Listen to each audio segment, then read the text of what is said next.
Chapter 20. Of the Love of Solitude and Silence. Seek a suitable time for thy meditation, and think frequently of the mercies of God to thee. Leave curious questions. Study such matters as bring thee sorrow for sin rather than amusement. If thou withdraw thyself from trifling conversation and idle goings about, as well as from novelties and gossip, thou shalt find thy time sufficient and apt for good meditation. The greatest saints used to avoid as far as they could the company of men, and chose to live in secret with God. 2. One hath said, As oft as I have gone among men, so oft have I returned less a man. This is what we often experience when we have been long time in conversation. For it is easier to be altogether silent than it is not to exceed in word. It is easier to remain hidden at home than to keep sufficient guard upon thyself out of doors. He, therefore, that seeketh to reach that which is hidden and spiritual, must go with Jesus, apart from the multitude. No man safely goeth abroad who loveth not to rest at home. No man safely talketh but he who loveth to hold his peace. No man safely ruleth but he who loveth to be subject. No man safely commendeth but he who loveth to obey. 3. No man safely rejoiceth but he who hath the testimony of a good conscience within himself. The boldness of the saints was always full of the fear of God. Nor were they the less earnest and humble in themselves, because they shone forth with great virtues and grace. But the boldness of wicked men springeth from pride and presumption, and at the last turneth to their own confusion. Never promise thyself security in this life, howsoever good a monk or devout a solitary thou seemest. For often those who stand highest in the esteem of men fall the more grievously because of their overgreat confidence. Wherefore it is very profitable unto many that they should not be without inward temptation, but should be frequently assaulted, lest they be overconfident, lest they be indeed lifted up into pride, or else lean too freely upon the consolations of the world. O how good a conscience should that man keep, who never sought a joy that passeth away, who never became entangled with the world. O how great peace and quiet should he possess, who would cast off all vain care, and think only of healthful and divine things, and build his whole hope upon God. 5. No man is worthy of heavenly consolation but he who hath diligently exercised himself in holy compunction. If thou wilt feel compunction within thy heart, enter into thy chamber and shut out the tumults of the world. As it is written, commune with your own heart in your own chamber, and be still. In retirement thou shalt find what often thou wilt lose abroad. Retirement, if thou continue therein, groweth sweet, but if thou keep not in it, begetteth weariness. If in the beginning of thy conversation thou dwell in it, and keep it well, it shall afterwards be to thee a dear friend, and a most pleasant solace. 6. In silence and quiet the devout soul goeth forward and learneth the hidden things of the Scriptures. Therein findeth she a fountain of tears, wherein to wash and cleanse herself each night, that she may grow the more dear to her Maker as she dwelleth the further from all worldly distraction. To him who withdraweth himself from his acquaintance and friends God with his holy angels will draw nigh. It is better to be unknown and take heed to oneself than to neglect oneself and work wonders. It is praiseworthy for a religious man to go seldom abroad, to fly from being seen, to have no desire to see men. 7. Why wouldest thou see what thou mayest not have? The world passeth away and the lust thereof. The desires of sensuality draw thee abroad, but when an hour is past, what dost thou bring home, but a weight upon thy conscience and distraction of heart?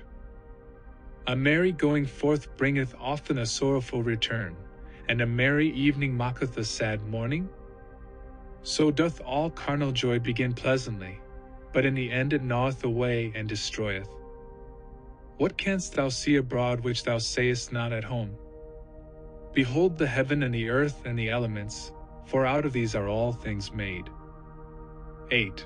What canst thou see anywhere which can continue long under the sun? Thou believest perchance that thou shalt be satisfied, but thou wilt never be able to attain unto this. If thou shouldest see all things before thee at once, what would it be but a vain vision? Lift up thine eyes to God on high, and pray that thy sins and negligences may be forgiven. Leave vain things to vain men, and mind thou the things which God hath commanded thee. Shut thy door upon thee, and call unto thyself Jesus thy beloved. Remain with him in thy chamber, for thou shalt not elsewhere find so great peace. If thou hadst not gone forth nor listened to vain talk, thou hadst better kept thyself in good peace. But because it sometimes delighteth thee to hear new things, thou must therefore suffer trouble of heart. Chapter 21. Of compunction of heart. If thou wilt make any progress, keep thyself in the fear of God, and long not to be too free, but restrain all thy senses under discipline, and give not thyself up to senseless mirth. Give thyself to compunction of heart, and thou shalt find devotion. Compunction openeth the way for many good things, which dissoluteness is wont quickly to lose. It is wonderful that any man can ever rejoice heartily in this life who considereth and weigheth his banishment, and the manifold dangers which beset his soul. 2. Through lightness of heart and neglect of our shortcomings we feel not the sorrows of our soul, but often vainly laugh when we have good cause to weep. There is no true liberty nor real joy, save in the fear of God with a good conscience. Happy is he who can cast away every cause of distraction and bring himself to the one purpose of holy compunction. Happy is he who putteth away from him whatsoever may stain or burden his conscience. Strive manfully. Custom is overcome by custom.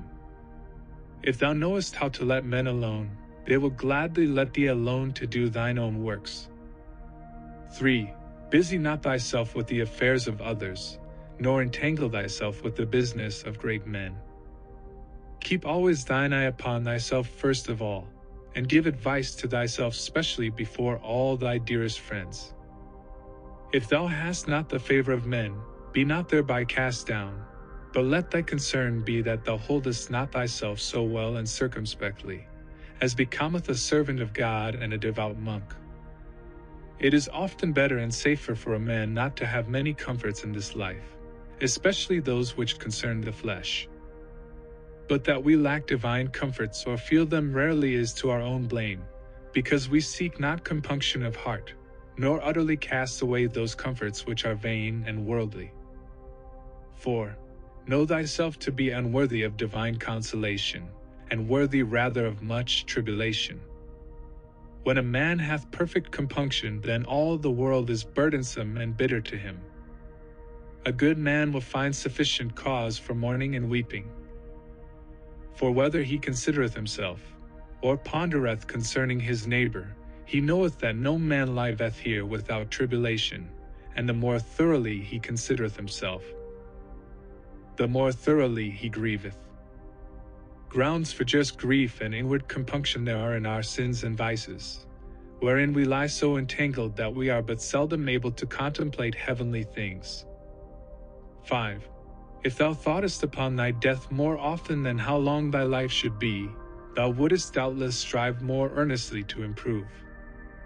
And if thou didst seriously consider the future pains of hell, I believe thou wouldest willingly endure toil or pain and fear not discipline.